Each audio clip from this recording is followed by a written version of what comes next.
Assalamu alaikum to everyone. I hope you all are doing good. So, welcome back. And today, I won't be discussing any poem, any short story, or any other thing from your textbook, but it will be the question paper that I'm going to discuss with you today. And this question paper is based on the new pattern which CBSE has come up, sorry, which JK Bose has come up with. और ये जो question paper होगा, it will be based on CBSE pattern.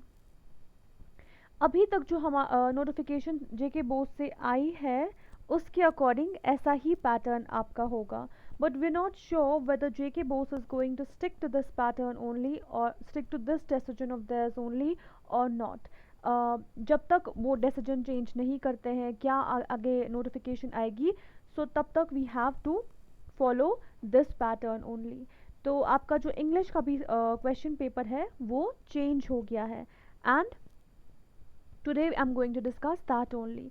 तो आपका जो paper है that has been divided into four sections, section A, section B, section C and section D. तो पहला section जो होगा that will be related to the literature part, जैसे पहले भी होता था लेकिन questions का थोड़ा बहुत pattern जो है वो change होगा. ओके तो पहला question जो आपका है it is related to the poem. So an extract has been taken from the poem. Like here you can see three stanzas have been taken from the tale of Custard the Dragon. और इसके नीचे few questions are given. और ये जो questions है इनके answers आपको इन्हीं तीन stanzas में से मिलेंगे. ऐसा नहीं है कि आपको questions जो पूछे जाएंगे वो इन stanzas में उनके answers नहीं होंगे. Okay? Okay, for example, the question is who were Belinda's companions? You will be able to find the answer within these three stanzas only. और इसका आंसर हमें पहले ही stanza में मिलता है. And what is it? Belinda lived in a little white house with black kitten, grey mouse, yellow dog, and pet, and dragon. Okay, so these were her companions. Fine. Similarly, you have to find the answer for the next questions as well, wherein you have to say who is called ink and blink. Next is match the correct combination. Now here you don't have to get confused. यहाँ पे आपको दो words दिए गए हैं और आपको वो ऑप्शन चूज करना है जहाँ पे दोनों वर्ड्स का मीनिंग जो है वो ऑलमोस्ट सिमिलर है. If we take the meaning of these two words, above means किसी चीज़ के ऊपर, अंडरनीथ किसी चीज़ के नीचे, तो इनका मीनिंग जो है वो ऑपोजिट है. करेक्ट कॉम्बिनेशन में ये नहीं है. Coward and fearful. So coward means डरपोक, फेयरफुल भी डरपोक ही होता है. सो यहाँ पे इसका जो मीनिंग है दैट इज सिमिलर.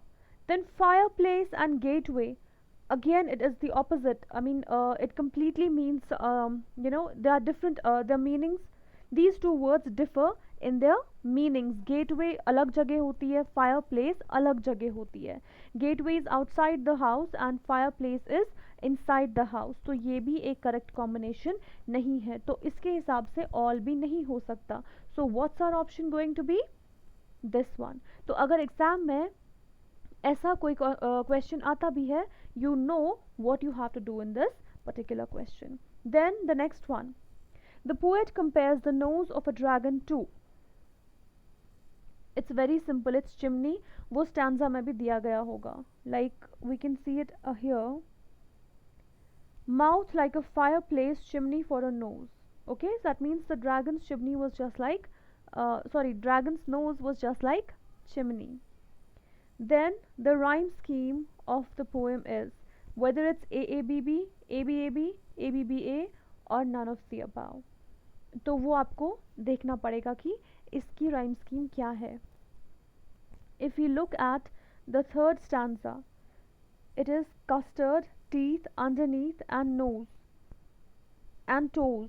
So इसके according कौन सा rhyme scheme होगा? Ink, mouse, blink, mustard, house, mouse, wagon and dragon. So I think it's a scattered rhyme scheme. Here it is house and mouse, AA and then BB. Here it is A, then B, A and A, B and mouse and mustard. Again, it is different. A, B, A, C. So there is no rhyme scheme over here. In the next one, custard and underneath, no rhyme scheme over here. Teeth and nose, no rhyme scheme over here. Only nose and toes are rhyming. So there is no rhyme scheme over here. So you can write the answer none.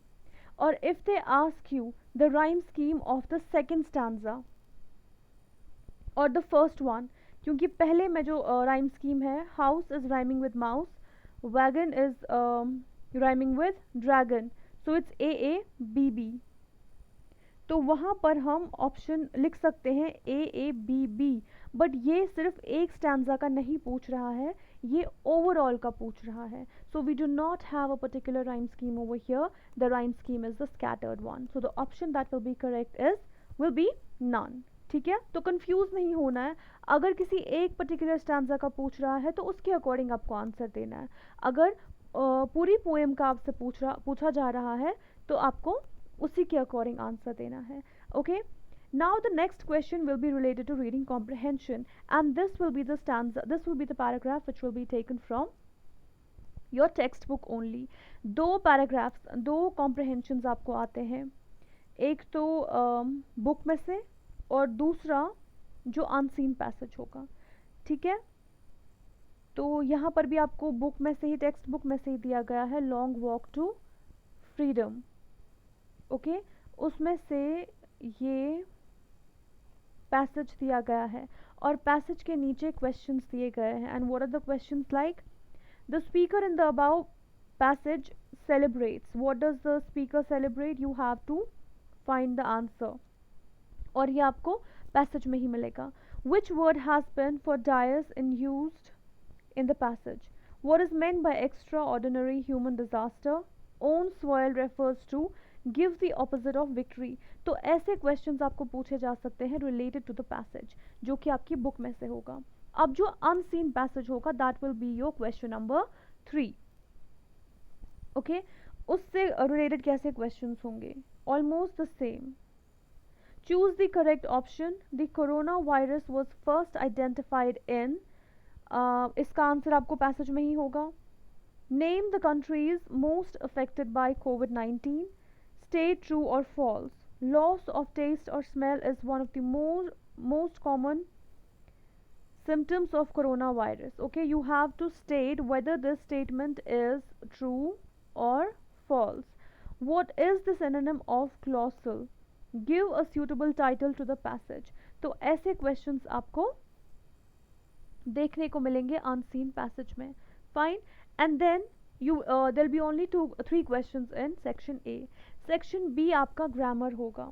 जो पहले पिछले साल तक papers होते थे, वहाँ grammar portion जो है वो सेक्शन डी में इंक्लूड किया गया होता था, लेकिन अब सेक्शन बी में ही आपका ग्रामर पोर्शन इंक्लूड होगा। And here it's not necessary कि पहला क्वेश्चन मॉडल्स पे ही रिलेट होगा, मॉडल से ही रिलेटेड होगा, it can be anything. Fine, so यहाँ पे पहला इन्होंने फोर्थ क्वेश्चन मॉडल से रिलेटेड दिया है, तो जैसे सेंटेंसेस आते हैं you have to fill in the blanks with the appropriate modals. Then insert suitable article in the blank spaces. Okay, so here you have to use the article. I hope you're well aware of these kind of questions because they used to be asked till last year. After that, put in the relative clause and rewrite the sentences. Okay, you know how to do the relative clauses, how to put a relative clause between the two sentences and how to join two sentences by using relative clause. Fine, so यहाँ पर भी आपको sentences दिए गए हैं, you have to use relative clause and then join the sentences and rewrite the sentences again on your answer sheets. This will be your question number 6. Then question number 7 will include direct indirect, that means narration. Change the direct speech into reported speech, indirect one. Okay, so पहले आपको क्या होता था, you were given the sentences either 2 or 3 sentences, लेकिन अब क्या है, एक पैराग्राफ वाइज आपको सेंटेंसेस दिए गए हैं, but you do not have to get confuse. जैसे आप सेंटेंस वाइज पहले करते थे वैसे ही आपको सेंटेंस वाइज यहाँ पर भी करना है। Go step wise and you will be able to do this question correctly. Okay, जैसे according to whatever rules you were doing the sentences before, you have to use the same rules and go step wise. ऐसा नहीं है कि आपको पूरा paragraph पहले ही पढ़ना है, गो स्टेप वाइज। ठीक है, पहला सेंटेंस यहाँ पर है, पहले एक सेंटेंस सॉल्व करो, फिर देखो दूसरा सेंटेंस कहाँ पे स्टॉप होता है, उसका फुल स्टॉप यहाँ पे, उसके बाद ये पढ़ो। ये आपको कैसे ज्वाइन करना है धीरे धीरे आपको समझ में आएगा। Practice more questions like this. ठीक है, अब जो अभी तक आपने क्वेश्चंस देखे थे डायरेक्ट इनडायरेक्ट पे पिछले साल तक जो पूछे जाते थे, do not practice those questions, practice these kind of questions. Paragraph ले लो किसी भी बुक से, वो क्वेश्चंस आई मीन वो आप डायरेक्ट सेंटेंस को इनडायरेक्ट में चेंज करने की कोशिश करो। Fine, then question number 8, use appropriate punctuation marks, spellings, tenses, etc. wherever necessary to edit the passage given below। अब पहले क्या होता था, आपको स्पेलिंग्स के लिए अलग क्वेश्चन होता था, टेंसेस पे अलग क्वेश्चन पूछा जाता था, और पंचुएशन मार्क्स के लिए अलग क्वेश्चन पूछा जाता था। लेकिन अब क्वेश्चन नंबर 8 में ही एक ही क्वेश्चन में आपको पैराग्राफ उस तरह से दिया जाएगा, आपको वो, और एडिटिंग पे बेस्ड आपको अलग क्वेश्चन होता था, इजंट इट? सो चार क्वेश्चन जो है वो एक ही क्वेश्चन में मर्ज किए गए हैं, and I think it is the easier one than what you used to get till last year. Fine, so यहाँ पर आपको स्पेलिंग मिस्टेक्स भी देखनी है और बाकी ग्रामेटिकल मिस्टेक्स भी देखनी है related to punctuation marks or tenses. Now, if we read out the sentence over here, I entered the manager's office and sat down. Entered, I have just lost 500 rupees and I felt very upset. So here we can see the spelling of entered is incorrect. I leave the money in my desk, I said. You can't write leave because past tense की बात हो रही है, so you have to write left. I left the money in my desk, I said. And it is not there now. The manager was very sympathetic, but he can do nothing. I mean, अगर was है, past tense है, तो आप can नहीं लिख सकते, आपको could लिखना है यहाँ पे। And the spelling of manager is again wrong. It is manager. So it's not necessary कि एक ही mistake, एक ही error होगा. There can be more than one error in a particular sentence. Fine. Everyone loses money these days. अब देखो these की spelling गलत दी हुई है। He said. He start to complain about this wicked world. Now past tense है तो start नहीं हो सकता, started होगा. But was interrupted by a knock at the door. So with that point we come to the end of this particular question. That will be in your grammar portion. Fine. So how many questions will be there in the grammar portion? 4, 5, 6, 7, 8. 5 questions will be there in the grammar portion. And C section. Section C will include writing skill.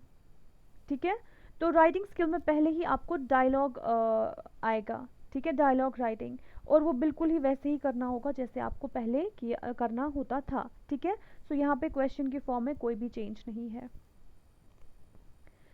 And then question number 10, now notice writing जो है, I think this is the question which has been brilliantly framed. पहले notice writing जो होता था वो बहुत ही easy way में दिया जाता था। ठीक है, information was given there and you had to draft a notice by just following the right pattern, isn't it? लेकिन अब यहाँ पे आप देख सकते हो एन एप्लीकेशन इज रिटन, एक एप्लीकेशन ऑलरेडी दी गई है, and this is your information. You have to take the information from this particular application and then draft a notice. Notice में क्या लिखना है, वो information आप कहाँ से लोगे, आप इस application से लिखोगे। ठीक है, so let's find out what we have to do. Write a notice to be put for students on the school notice board. Write the notice in not more than 50 words, including relevant details from the letter, so that students may contribute generously. Do not give any extra information. Put the words in a box. सो जो भी आपको relevant details है जो आपको notice में डालनी है, वो डिटेल्स आप कहाँ से लोगे? आप इस लेटर से लोगे। जो भी ये लेटर यहाँ पे दी गई है, ये आपको पढ़नी है। So it's time consuming and nothing else. आपको ये लेटर जल्दी जल्दी पढ़नी है। This is just time consuming and nothing else. You don't have to get scared कि ये कैसा पैटर्न है। नोटिस जैसे आप लिखते हो वैसे ही लिखना है। बस इंफॉर्मेशन नोटिस की कहाँ से है? लेटर से लिखनी है। बस आपको लेटर जल्दी जल्दी पढ़नी है and you have to understand it correctly. ठीक है? So do try to grab the information from the letter. दो तीन letters पढ़ा करो and try to understand it. Try to read it within no time, within 2 to 3 minutes or 1 minute, and see whether you are able to understand the letter correctly or not. ठीक है? उसके बाद notice writing उसी letter पे based लिखा करो। ठीक है? Then is the question based related to message writing. That will be your 11th question. Read the following notes from the notepad of Sri Ramnath, principal of secondary school Ramnagar. He asked his assistant to draft a message on his behalf for the class representatives and the staff secretary. Using the information from the notepad, draft a message in not more than 50 words. Put the message in a box. This is the information that you have to read. You have to write the message by taking the information from these particular points. और इसमें से आपको सीधे पता चलेगा, जैसे आप message writing करते हो यहाँ पे कोई भी चेंज नहीं है क्वेश्चन में, उसी वे में लिखना है, उसी वे में अंडरस्टैंड करना है क्वेश्चन जैसे पहले आते थे क्वेश्चन। ठीक है? All you have to understand is who is the receiver, who is the sender. ठीक है? और अगर दो रिसीवर्स होंगे then you have to put the name of both the receivers. ठीक है? अगर दो सेंडर्स होंगे then you have to write the name of both the senders. ठीक है? और बाकी जैसे मैसेज में पैटर्न होता है, फॉर्मेट होता है, उस वही फॉर्मेट आपको फॉलो करना है। नहीं पता है फॉर्मेट तो आप मेरी वो वीडियोस देख सकते हो which I have already put there on the channel. ठीक है? After that question number 12. Do any one of the following. Write a letter to your parents appreciating them for all the little things they do for you. I mean for a change एक different topic है, informal letter ही है but informal letter है, लेकिन इसका जो topic है, जो theme है वो थोड़ी different है। Fine, otherwise you always had to write a letter to your brother, advising him to concentrate more on studies or something like that. But I think this time they have changed the question and it can be any question. It's not necessary कि यही question होगा. Questions कुछ भी हो सकते हैं. Or you have to do one of the letter. दो letters दी गई हैं, you have to do one. This one is informal and this one is formal. Yeah. Letter to an editor. This is formal one. Do any one of the following. You may organize your ideas coherently before you begin to write. Now यहाँ पे थोड़ा सा difference है। यहाँ पे article इन्होंने एक तो पैराग्राफ है और दूसरा आर्टिकल दिया हुआ है। यस, तो आपको दोनों में से किसी एक पे लिखना है।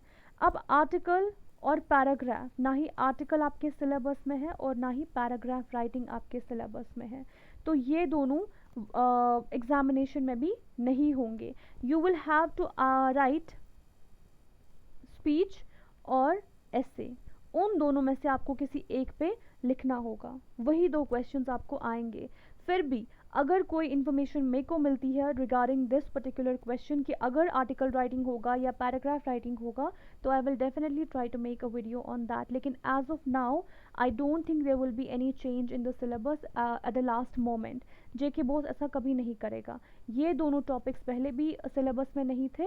इसके I mean instead of these two topics, speech writing था सिलेबस में और ऐसे राइटिंग था। दोनों में से आपको किसी एक पे ही लिखना होगा। That will be your question number 13। if there will be any change in this particular question, I will definitely come up with that information. Fine, but as of now do remember speech या ऐसे में से ही कोई question होगा। Okay and then the last section, which is section D. Again it is based on literature only. तो यहाँ पे section D में जो क्वेश्चंस हैं वो थोड़ा डिफरेंटली आएंगे, ठीक है, जो आपने पहले नहीं देखा होगा. Question number 14 will include 5 parts. ठीक है, पहले पार्ट में क्या है, read the extract of the poems carefully and do any 3 of the following. तो 5 दिए हैं आपको, A B C D and E, और आपको कितने करने हैं, आपको सिर्फ 3 करने हैं. तो यहाँ पे एक्सट्रैक्ट दिया गया है, स्टैंजा दिया गया है किसी भी पोएम से, और उसके नीचे क्वेश्चन दिया गया है. Which poetic device has been used in this stanza by the poet, explain it. So यहाँ पे आपको पोएटिक डिवाइस ढूंढना है इस स्टैंजा में से. ठीक है, वो पोएटिक डिवाइस उसकी वो पहले डिफाइन करना है और फिर एक्सप्लेन भी करना है कि अगर वो पोएटिक डिवाइस यूज हुआ है, how it has been used. ठीक है, next, explain your words. Explain your words are still your own. So here in this particular stanza you have to explain this particular verse. आपको पूरा stanza explain नहीं करना है, you have to only explain this particular verse. ठीक है, इस तरह से questions आएंगे. Then in this stanza क्या question दिया है, the poet uses the word globe to indicate something different from the literal meaning. What is it? तो globe से poet क्या symbolize करना चाहता है, you have to give the symbolic meaning and not the literal meaning. ठीक है, what has been globe related to, what does it identify or signify or symbolize. ठीक है, तो वो बताना है आपको. Then in the next stanza, what is the question that they have given at the end? The poet describes her mother with a smile. Point out the simile and explain it. The poet describes her mother with a simile. Okay, it's a simile. तो poet ने अपनी mother को describe किया है simile use करके. अब वो simile कहाँ पर है इस स्टैंजा में, वो आपको बताना है. एक तो सिमिली बताना है कि क्या है, and then you have to show that comparison. Again you have to define it, again you have to explain it कि वो सिमिली क्यों है, क्या चीज़ किससे कंपेयर की गई है, and what does it explain. Then in the last part, what companion do you see in the above lines. ठीक है, ये जो स्टैंजा दिया गया है इसमें पोएट ने किस कंपेनियन की बात की है वो आपको बताना है बाय अंडरस्टैंडिंग द स्टैंजा. ठीक है, so you have to go through the poems properly and understand them well. I don't think if you have understood the poem well, if you know each and everything about the poem, I don't think you need to revise them anymore. ठीक है, then question number 15 is, do any 4 of the following. Now these are the questions, these are the textual questions. कितने दिए हैं इन लोगों ने, these are 6 questions and you have to only do 4. Why does Mrs. Bennet think that Mrs. Long is selfish? Why does Annie need to give a brief sketch of her family? Does she treat Kitty as an insider or outsider? What does Mandela mean when he says he is simply the sum of all the African patriots who had gone before him? How do you usually understand the idea of selfishness? Do you agree with Kisa Gautami that she was being selfish in her grief? What kind of a woman was Mamachi? How does Portia get back her ring? ठीक है, these are the 6 questions that have been taken from your textbook and you have to do only 4. Do any one of the following. अब इसमें से आपको एक ही question करना है. Question number 16 में से 2 क्वेश्चन दिए हैं, आपको सिर्फ एक करना है, विच विल इंक्लूड 6 मार्क्स. ठीक है, जो ऊपर वाला क्वेश्चन था यहाँ पे every question will have 4 marks. ठीक है, so question number 17, do any one of the following. यहाँ पर भी आपको एक ही क्वेश्चन करना है 3 में से. The course of Loisel's life changed due to necklace. Comment on it. How did Boli's teacher play an important role in changing the course of her life? How does the story The Servant reflect the humility of Gerasim? आपने एक चीज़ notice की होगी यहाँ पे, आई think this is the easiest thing that they have come up with. इन्होंने poetry, pros and play और short stories को 4 sections में डिवाइड किया है. सो अगर आपको सिर्फ 70 मार्क्स ही इंक्लूड करने हैं, you can get the idea from this question paper कि आप कौन सा पार्ट छोड़ना चाहते हो और आप कौन सा पार्ट करना चाहते हो. ठीक है. Because last three questions are given from 6 into 1. You have to do only one question, and that will have 6 marks. It will be of 6 marks question. और ये सारे questions कहाँ से लिए गए हैं? शॉर्ट स्टोरी से. ये वाला क्वेश्चन नंबर 16 जो है, it is from the play. It include 6 marks. ठीक है. अब अगर आप 6 मार्क्स छोड़ना चाहते हो, क्योंकि 6 मार्क्स के लिए आपको 6 डिफरेंट शॉर्ट स्टोरीज याद करनी पड़ेंगी, उनके क्वेश्चंस याद करने पड़ेंगे. लेकिन अगर आप एक प्ले पढ़ते हो, एक प्ले से आपको 6 मार्क्स मिल जाएंगे. ठीक है. तो literature, if you want to leave that part, if you don't want to learn question answers, it's up to you. अगर 70 मार्क्स आपको अटेम्प्ट करने होंगे पेपर में, तब जाके it's of its beneficial for you. Otherwise अगर 100 मार्क्स का paper है तो फिर तो आपको सारे ही पास करने हैं. 12 मार्क्स इन 4 क्वेश्चंस के भी हैं. और उससे पहले जो क्वेश्चन नंबर 14 था, which was related to poetry, that is of 6 marks. Okay. 3 questions करने हैं तो 2 into 3, 2 मार्क्स का है एक क्वेश्चन. ठीक है. So that was all from in this paper. I hope you liked the video. If you did, if you find it helpful, so do like and share this video, and do leave your comments as well, whether you liked the video, whether it was beneficial for you and all. And do not forget to press the bell icon so that you get a notification of all the videos that I'll get for you. Take care. Allah Hafiz. Bye bye.